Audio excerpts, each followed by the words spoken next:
Hello students. Today I am going to teach you Honeysuckle Reader for class 6, and today I am going to teach you Fair Plays chapter part 2, and I already explained the first part of this chapter.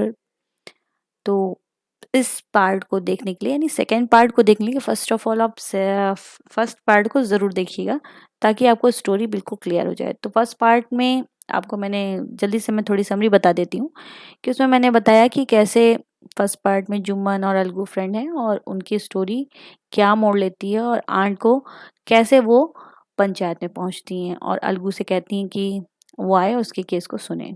तो ये तो था आपका first part. चलिए second part देखते हैं कि आगे क्या होता है पंचायत में। देखिए fifth paragraph. The panchayat was held the same evening under an old banyan tree. Panchayat लगी ठीक उसी शाम एक बूढ़े यानी एक पुराने से बनियन यानी बरगद के पेड़ के नीचे। Jumman stopped up and said. Jumman जो है वहां पर रुका और उसने कहा the voice of the panch is the voice of God. जो आवाज होती है वो पंचों की, पंच यानी जो जूरी मेंबर होते हैं, जो पंचायत के जो सरपंच होते हैं, उनकी आवाज जो होती है वो ईश्वर की आवाज के समान है। Let my aunt nominate the head panch, I will abide by her decision. और उसने कहा कि अब मेरी आंटी जो है प्रस्ताव रखा उसने कि वो आए और हेड पंच को चुने और मुझे जो भी वो डिसीजन लेंगी मुझे उनका डिसीजन मंजूर होगा। The panch knows neither friend nor enemy. पंच जो है वो ना ही किसी के फ्रेंड होते हैं और ना ही किसी के दुश्मन होते हैं। What do you say to Algu Chaudhary, तुम क्या कहते हो Algu Chaudhary. The old lady announce, and old lady यानी उस बूढ़ी महिला ने अनाउंसमेंट की कि अलगू चौधरी जो है वो मेरे पंच बनेंगे, पंचायत के सरपंच बनेंगे। Fine, replied Jumman hiding his joy over his unexpected piece of luck. जब जुम्मन ने अलगू का नाम सुना तो उसे विश्वास ही नहीं हुआ अपनी अनएक्सपेक्टेड मतलब जिसकी उसने कल्पना ही नहीं की थी इस तरीके के भाग्य को सुन करके। वो अंदर ही अंदर खुश हो रहा था पर उसने रिएक्ट नहीं किया। उसने कहा ठीक है आप अलगू को अपना पंच बना सकते हैं। ऐसा इसलिए क्योंकि जुम्मन को तो पता था कि अलगू उसका बेस्ट फ्रेंड है और वो कभी भी उसके अगेंस्ट जाके डिसीजन नहीं लेगा, इसीलिए वो खुश हो रहा था। Chachi, you are aware of my friendship with Jumman, said Algu. Algu ने कहा कि चाची आप तो जानती ही हैं मेरी फ्रेंडशिप के बारे में जो कि जुम्मन के साथ है। आई नो दैट, हाँ मैं जानती हूँ, रिप्लाइड द आंट। आंट ने ये बात कही। But I also know that you will not kill your conscious for the shake of friendship. पर मैं ये भी जानती हूँ कि तुम कभी भी अपनी अंतरात्मा की आवाज को नहीं मारोगे केवल अपनी फ्रेंडशिप के लिए, यानी तुम अपने मन की आवाज को जरूर सुनोगे। God lives in the heart of panch, क्योंकि ईश्वर निवास करते हैं हृदय में पंचों के। ये बात फिर से चाची ने अलगू से कही। अब देखिए आगे क्या हुआ। And his voice is the voice of God, और इस समय जब तुम एक पंच बन चुके हो तो तुम्हारी आवाज में भगवान की आवाज आ चुकी है। And the old lady explained her case, ये कहकर उस बूढ़ी महिला ने अपने केस को एक्सप्लेन करना यानी बताना शुरू किया। जुमन, सेड अलगू, और तभी जुम्मन ने कहा अलगू से, you and I are old friends, तुम और मैं दोनों ही पुराने दोस्त हैं।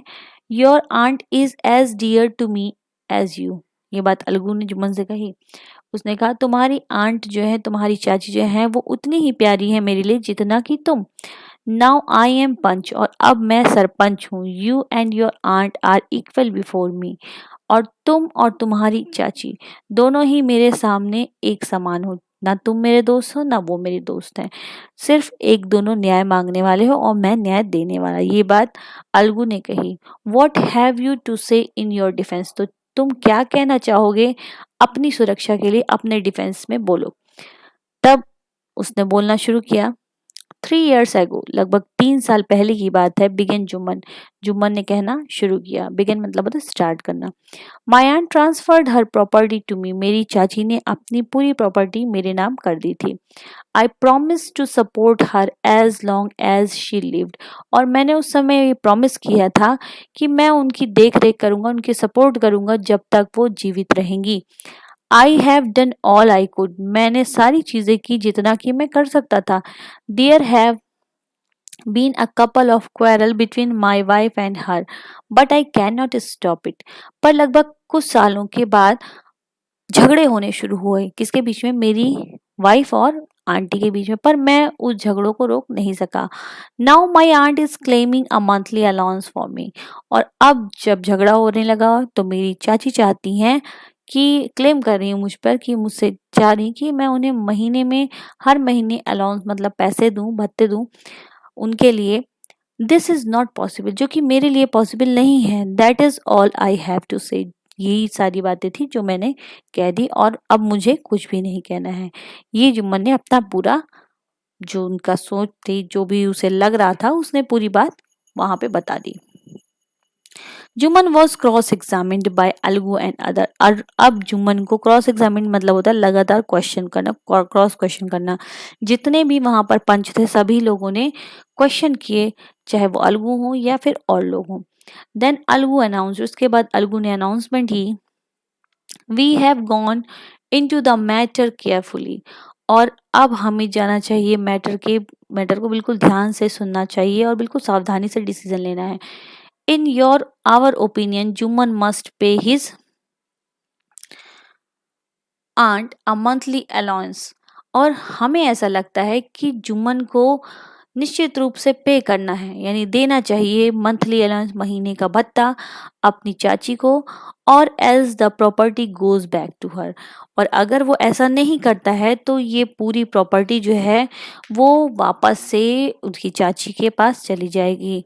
Now the two friend were seldom seen together, और अब जब ये डिसीजन उसने ले लिया तो अब दोनों दोस्तों की दोस्ती टूट गई, और वो कभी कभी साथ में देखे जाते थे। The bond of friendship between them was broken, उन दोनों के बीच जो दोस्ती थी वो अब टूट चुकी थी।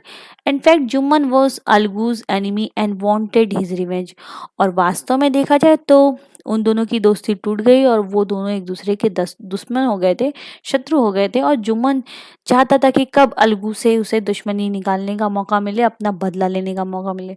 तो देखा बच्चों आपने कैसे दोनों अच्छे फ्रेंड अपनी फ्रेंडशिप को भूल करके दुश्मन हो गए, यानी कि मेन इसमें गिल्ट था जुम्मन का, जो कि सही बात को सपोर्ट ना करके गलत का सपोर्ट कर रहा था, और जब अलगू ने सही डिसीजन लिया तो वो उसका भी दुश्मन बन गया।